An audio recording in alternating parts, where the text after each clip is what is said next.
So just how did classified documents end up there? Wow Mao told the New York Times, quote, "I think it's hilarious. It was just spread onto the nichiest, nerdiest parts of the internet. That's the kind of people who would find these documents. Losers. That's who the U.S. government really has to fear."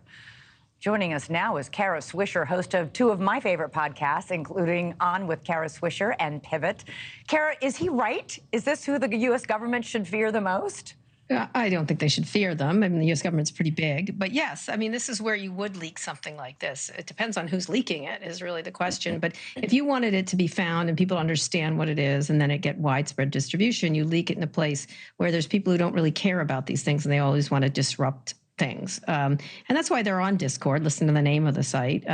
It's a place for conversation. It's sort of like a glorified message board. But you can make anything out of it. And so there's lots of people doing all sorts of niche-y, he's right, very niche-y, nerdy things there. But there's other things on Discord. But it's a perfect place, in this community, which loves memes and other things, to put it there, because then they wouldn't immediately shut it down. It would spread wide and people would think it was hysterical, which is what he said. It's not hysterical, but he thinks it is. Right. Well, it did sit there for quite some time without gaining any notice. It wasn't until a couple of users uploaded it into another Minecraft chat room. Two users were arguing over maps, and one of them said, "Here, take a look at these classified documents." And the other user replies, "Nice." And it's not till that happens, when it's in the Minecraft room, that people start to take notice.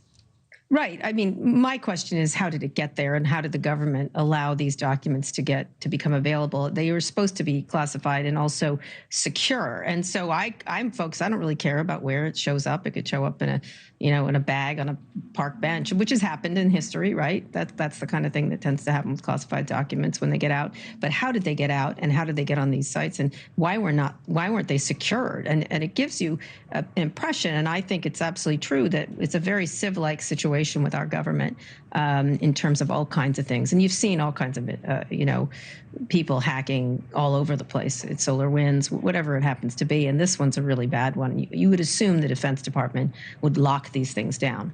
Right. This isn't hacking. This is somebody who printed these things out on a government printer, by the way. You can't print these outside the government. Folded them up and put them in his pants pocket and then walked out.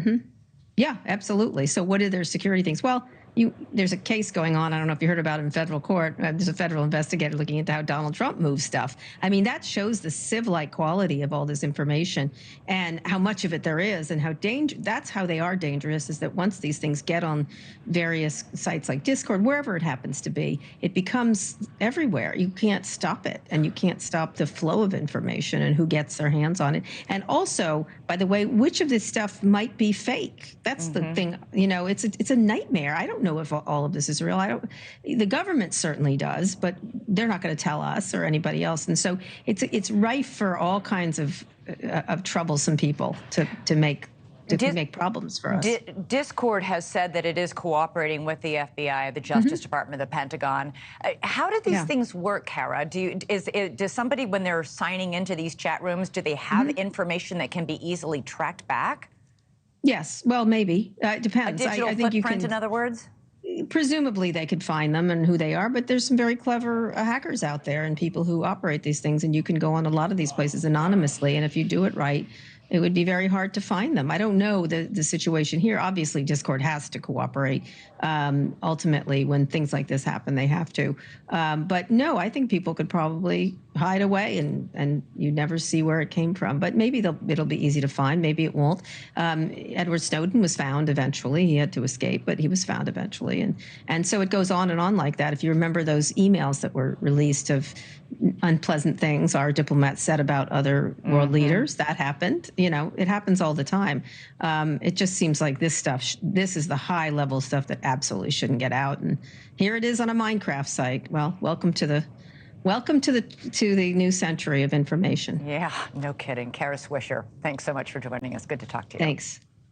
Thank you for watching. Go to newsnationnow.com to find NewsNation on your television provider. And don't forget to click the red subscribe button below to get more of NewsNation's fact-driven, unbiased coverage.